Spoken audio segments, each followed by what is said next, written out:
اچھا مولوی صاحب سے جا کے پوچھے مولوی صاحب ایمان تباہ کیسے ہوتا ہے؟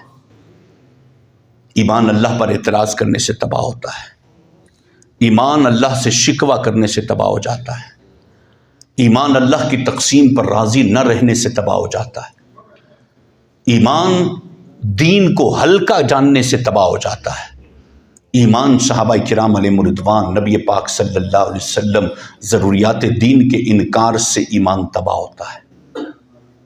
ایک جملہ بڑا معروف ہے، اس کو سمجھیے گا، ضروریات دین کے انکار سے بندہ کافر ہو جاتا ہے۔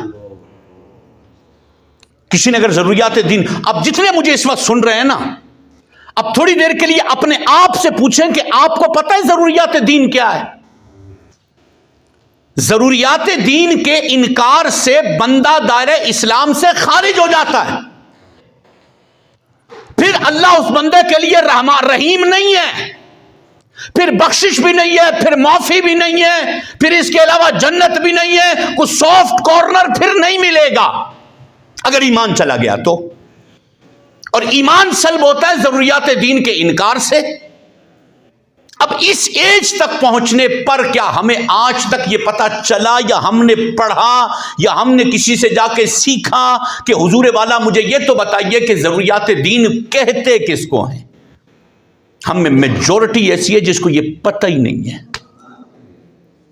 کہ ضروریات دین ہے کیا۔ اب ہم اپنے کپڑے اپنے اندر جھانک کے دیکھتے ہیں، اپنے گریبان میں جھانک کے دیکھتے ہیں۔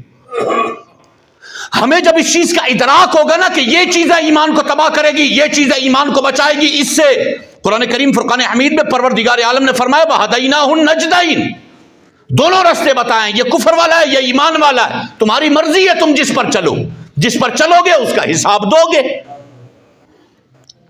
جس پر بھی چلو گے۔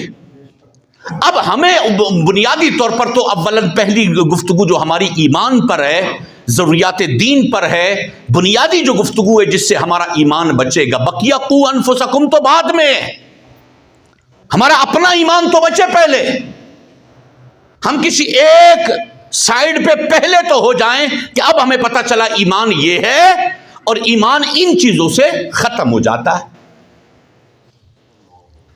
یہاں ہمارا نالج یہاں کتنا ہے؟ ہم نے بڑی فیس بک دیکھی، سوشل میڈیا ہمارا بہت ہم دیکھتے ہیں، یہ زندہ باد مرد آباد کے نعرے بھی بڑے لگتے ہیں، بہت زیادہ اویئرنس ہے کہاں پر کیا ہو رہا ہے، کہاں پر کیا ہو رہا ہے، جس کا خدا نے پوچھنا نہیں ہے۔ اللہ آپ سے یہ نہیں پوچھے گا کہ فیس بک میں آپ نے فلاں فلاں فلاں فلاں فلاں ملک میں کیا ہو رہا ہے یا فلاں کنڈیشن کیا ہو رہی ہے، آپ نے کیا کیا، وہ ایک الگ میٹر ہے۔ لیکن پہلے پروردگار عالم ایمان کا تو پوچھے گا، ایمان کیسے چھنتا ہے، ایمان کے لوازمات کیا، ایمان کے تقاضے کیا، ان سب کو سامنے رکھتے ہوئے ہمارے غباروں میں ہوا بہت بھر گئی ہے۔ ہم سمجھتے ہیں کہ بس ہم مسلمان ہو گئے۔ پروردگار عالم نے حضرت انسان کو جھنجھوڑ کے کہا ہے، الف لام میم احسب الناس ان یترکوا ان یقولوا آمنا وهم لا یفتنون۔ الف لام میم، کیا انسان اس گھمنڈ میں ہے کہ بس ایمان لے آیا، کلمہ پڑھ لیا، مسلمان ہو گیا، امتحان نہیں ہوگا، تکلیف نہیں آئے گی، اذیتیں نہیں آئے گی، ایمان کو بچانے کے تقاضے نہیں آئیں گے، امتحان میں بندہ نہیں ڈالا جائے گا؟ ضرور ڈالا جائے گا۔ صرف اس بات پر اکتفا نہیں ہے کہ ہم نے کلمہ پڑھ لیا، مسلمان ہو گئے تو دیٹس آل، بس بات ختم ہو گئی، اب ہم بخشے بخشائے ہیں، نہیں۔ اولاً ایمان کی حفاظت کی فکر ہونی چاہیے، ایمان کی قدر ہو اور ایمان کی حفاظت کی فکر ہو، اور اس کے بعد پھر یہ ہو کہ مجھے کون سی چیزیں دوزخ میں لے جائیں گی۔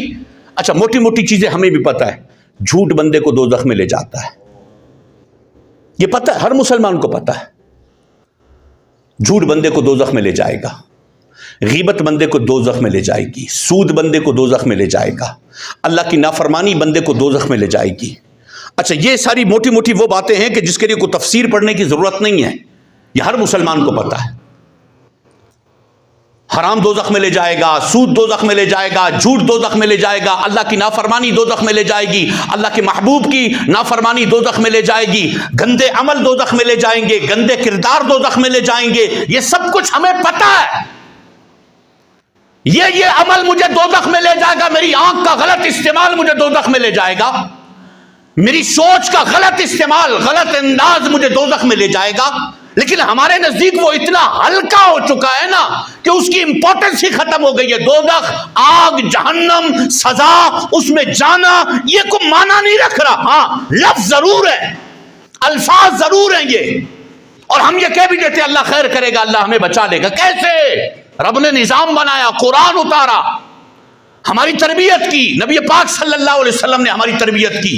یہ عمل ہے، کرو گے تو دوزخ میں جاؤ گے. حدیث شفاعت آپ اٹھا کے دیکھیں، بخاری مسلم کے اندر حدیث شفاعت ہے.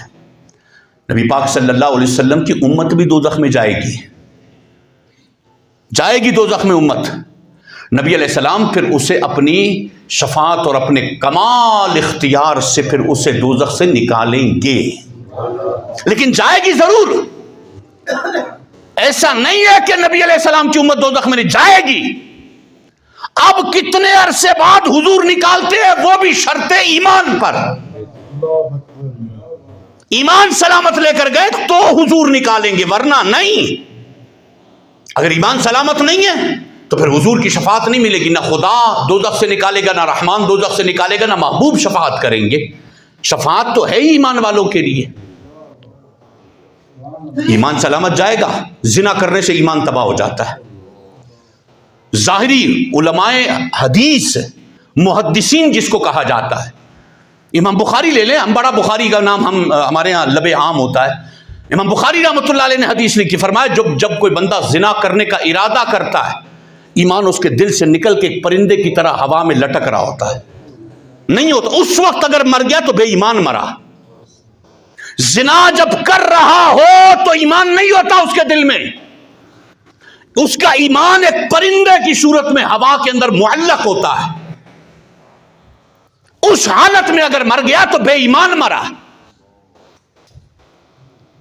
شراب پی، جیسے شراب کا ایک گھونٹ بندے کے گلے میں گیا، سینے سے ایمان